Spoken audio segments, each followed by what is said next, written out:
Daniel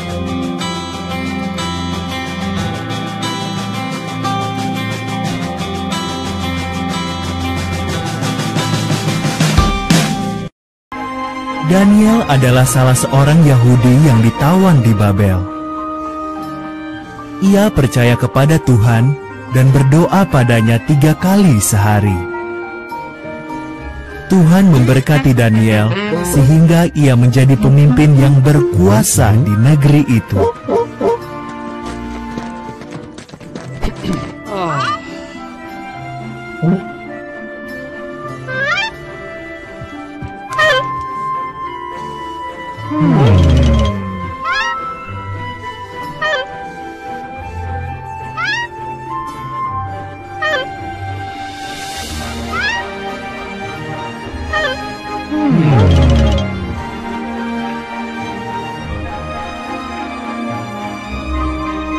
Sebagian pemimpin iri pada Daniel, jadi mereka membuat undang-undang baru. Orang hanya boleh berdoa kepada Raja Darius. Siapa yang tidak patuh akan dilemparkan ke kandang singa. Darius setuju.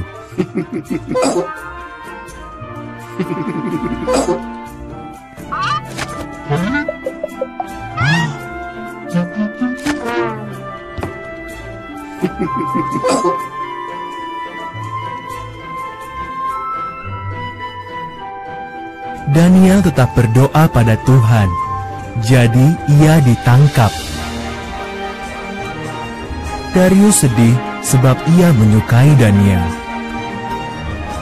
Darius sadar telah dijebak, namun tak bisa lagi mengubah undang-undang itu. Daniel dilempar ke kandang singa.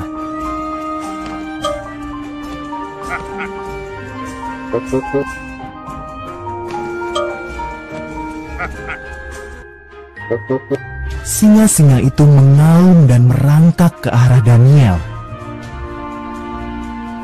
Lalu datanglah seorang malaikat Tuhan yang mengutusnya. Malaikat menutup mulut singa-singa itu. Daniel tidak terluka sedikit pun malam itu.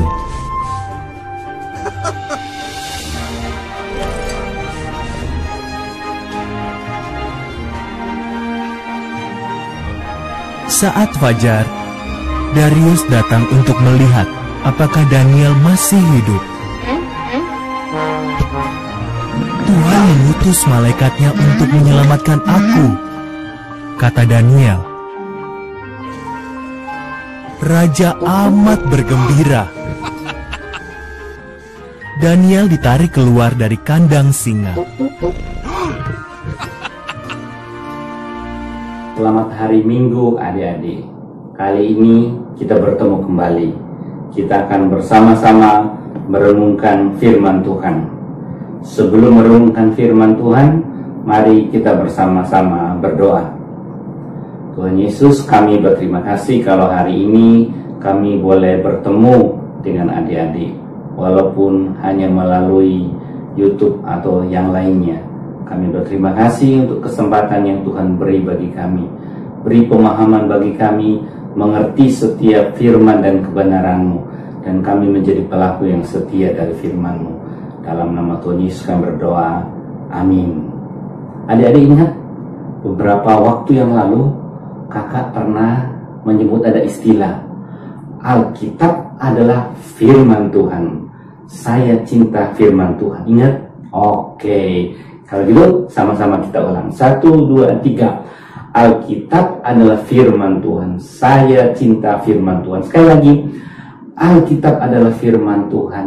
Saya cinta firman Tuhan. Nah, tadi adik-adik sudah melihat di video di awal tadi, ada seorang kisah mengenai seorang muda yang sungguh-sungguh takut akan Tuhan, walaupun ada tantangannya. Sudah lihat tadi kan? Nah, siapa namanya? Siapa? Oh iya, namanya Daniel. Ya, oke. Mari kita bersama-sama membaca di dalam kitab Daniel pasal yang ke-6 ayat yang ke-4. Maka Daniel ini melebihi para pejabat tinggi dan para wakil raja itu, karena ia mempunyai roh yang luar biasa, dan raja bermaksud untuk menempatkannya atas seluruh kerajaannya. Oh, ada yang bayangkan, masih muda tetapi mau diangkat raja, tinggi sekali. Berarti dia wakil raja, dia melebihi semua orang pintar, dia melebihi semua para pejabatnya. Ya, dikatakan mengapa dia bisa begitu? Karena ada roh yang luar biasa. Roh yang luar biasa itu apa? Ada roh Tuhan di dalam hidupnya. Roh Tuhan yang memberikan hikmat, yang memampukan Daniel untuk lebih pintar, lebih hebat daripada orang-orang di sekitarnya. Nah, ada-ada tahu? Terus kira-kira orang-orang di sekitarnya, para pejabat, kemudian para wakil raja, kira-kira senang nggak suka. Dia bilang, siapa Daniel? Masih muda, orang buangan, dibawa ke Babel, dia menjadi orang buangan. Tapi kenapa dia bisa mesti mendapat jabatan yang tinggi? Nah, mereka terus kasak-kusuk ke sana kemari, mencari cara. Gimana caranya untuk menjatuhkan Daniel? Nah, itu tadi kan di dalam ayat yang keempat. Kemudian ayat yang kelima, kemudian para pejabat tinggi dan wakil raja itu mencari alasan dakwaan terhadap Daniel dalam hal pemerintahan.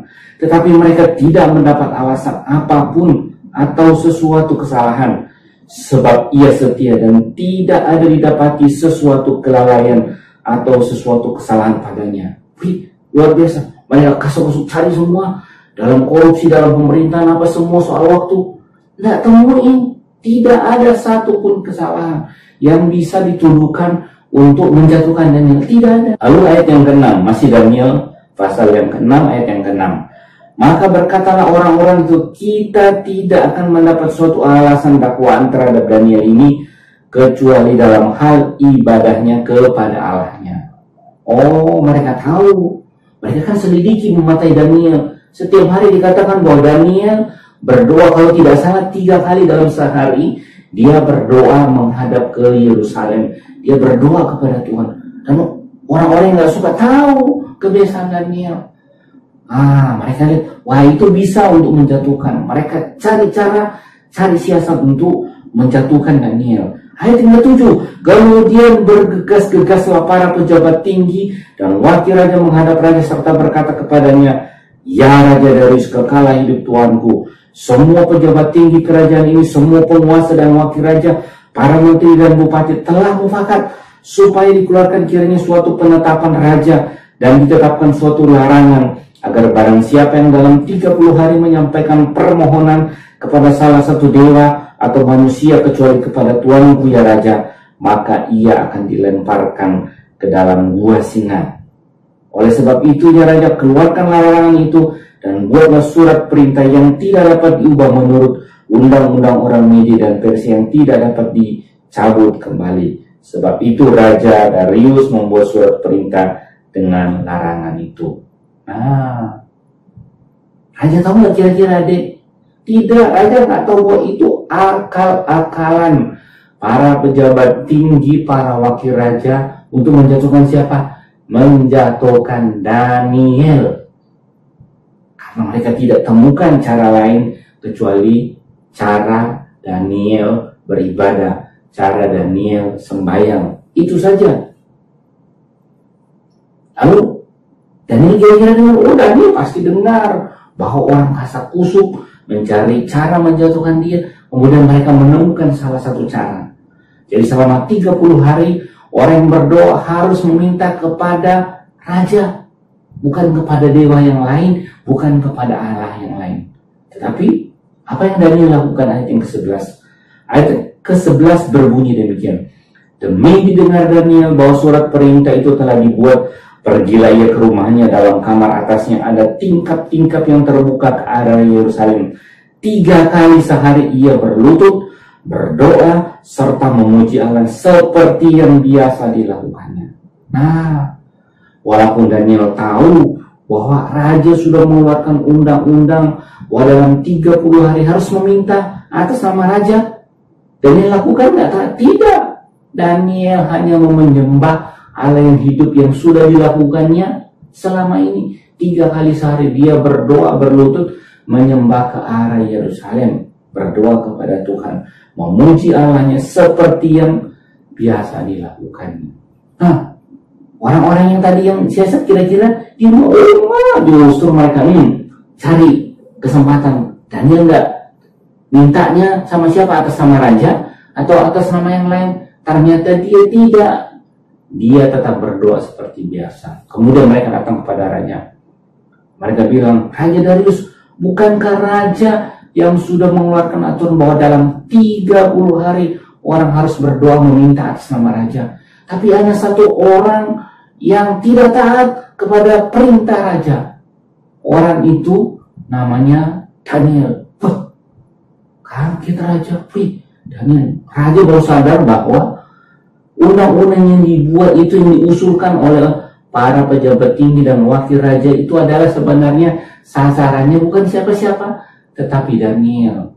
Raja mau coba caranya apa-apa, tetapi orang-orang itu bilang, Tuanku Raja, apa yang sudah ditetapkan oleh Tuanku Raja tidak bisa dicabut. Itu sudah hukumnya. Kalau Tuanku Raja sudah menetapkan A, maka akan berlaku A. Dia coba, tetapi tidak bisa. Akhirnya Raja Darius pasrah, ya sudah. Dengan sedih hati, maka dicebloskanlah Daniel ke dalam gua. Gua apa? Gua biasa? Wah, tadi kan dibilang gua singa, banyak singa-singa yang lapar di situ. Daniel dicebloskan ke dalam. Nah, raja tahu. Nah, nanti kalau ada apa-apa, orang-orang musuhnya itu bisa memperlakukan Daniel tidak-tidak. Makanya raja ambil batu yang besar, batu itu dicap dengan cap raja dan juga para pejabatnya supaya tidak ada yang menggeser-menggeser. Lalu apa kata raja? Kata raja kepada Daniel. Di dalam ayat yang ke-18 bunyinya demikian. Ayat yang 18 demikian. Masih 17 rupanya ya. Sesudah itu raja memberi perintah, lalu diambillah Daniel dan dilemparkan ke dalam gua singa. Berbicara raja kepadanya, Allahmu yang kau sembah dengan tekun, dialah yang kiranya melepaskan engkau. Maka dibawalah sebuah batu dan diletakkan pada mulut gua itu. Lalu raja mencap itu dengan cincin meteranya dan dengan cincin meterai para pembesarnya, supaya dalam hal Daniel tidak dibuat perubahan apa-apa. Jadi malam itu Raja Darius gelisah sekali. Biasanya kan raja enak tidurnya, tenang tidurnya, tetapi malam itu dia gelisah, dia tidak bisa tidur. Bahkan dia juga tidak memakan, dia puasa. Dia terus memikirkan Daniel gimana caranya. Kemudian apa yang terjadi? Ayat yang ke-20 berbunyi demikian. Pagi-pagi sekali ketika fajar menyingsing, bangunlah raja dan pergi dengan buru-buru ke gua singa. Dan ketika ia sampai dekat gua itu, ia berserulah kepada Daniel dengan suara yang sayu. Suara sayu. Karena dia takut pasti sesuatu terjadi dengan Daniel. Berkata ia kepada Daniel, Daniel, hamba Allah yang hidup, Allahmu yang kau sembah dengan tekun, telah sanggupkannya melepaskan kau dari singa-singa itu? Ada jawabannya. Lalu kata Daniel kepada raja, ya raja, kekalah hidupmu. Allahku telah mengutus malaikatnya untuk mengatupkan mulut singa-singa itu, sehingga mereka tidak mengapa-apakan aku. Karena ternyata aku tak bersalah di hadapannya, tapi juga terhadap tuanku ya raja. Aku tidak melakukan kejahatan. Lalu sangat sukacitalah raja, dan ia memberi perintah supaya Daniel ditarik dari dalam gua itu. Maka ditariklah Daniel dari dalam gua itu, dan tidak terdapat luka apa-apa padanya karena ia percaya kepada Allahnya. Nah, ayat tadi berbicara bahwa Daniel bilang, saya tidak bersalah kepada tuanku raja, saya tidak bersalah kepada Tuhan, sehingga Tuhan kirimkan malaikatnya. Malaikat itu mengunci, menutup mulut singa. Singanya lapar, tapi dia tidak bisa membuka mulut, tidak mengapakan. Ada yang juga pasti tahu bahwa singa itu punya cakar. Cakarnya juga tidak mengapa-apakan Daniel, karena ada malaikat di sana. Kemudian Daniel ditarik dan diperiksa, ada yang luka? Tidak ada yang luka apa-apa. Jadi Daniel cuma bisa dikatakan nginap satu malam bersama dengan bapak-bapak singa yang ada di sana. Nah, apa yang kita bisa pelajari dari yang kita sudah dengar tadi adik-adik? Kita bisa belajar bahwa orang yang sungguh-sungguh mengasihi Tuhan, orang yang sungguh-sungguh takut kepada Tuhan, hidupnya dijaga dipelihara oleh Tuhan. Sekalipun ada mara bahaya sekalipun, Tuhan bertanggung jawab menjaga dan memelihara. Tadi dibilang kan, malaikat diutus. Jadi kalau ada kita di situ, kita seperti dipagari oleh Tuhan sehingga kita aman, tentram. Sekalipun kondisi seperti ini, kita tetap percaya Tuhan menjaga memelihara kita. Sekali lagi, orang yang berharap pada Tuhan, orang yang takut kepada Tuhan, Tuhan bertanggung jawab menjaga dan memelihara hidup kita. Amin. Kita berdoa. Kami berterima kasih kalau hari ini kami boleh belajar mengenai Daniel yang sungguh-sungguh takut kepada Tuhan, yang mengasihi Tuhan dengan segenap hatinya walaupun dia tahu ada tantangannya. Terima kasih bahwa Tuhan bertanggung jawab atas hidup orang yang sungguh-sungguh mencari Engkau dengan segenap hatinya. Kami berterima kasih, kami tidak perlu takut apa-apapun karena Tuhan menjaga kami, memelihara kami sampai saat ini. Terima kasih Tuhan, di dalam nama Tuhan Yesus kami berdoa. Amin. Oke adik-adik, demikian sampai kita bertemu lagi. Salam, Tuhan Yesus memberkati. Amin.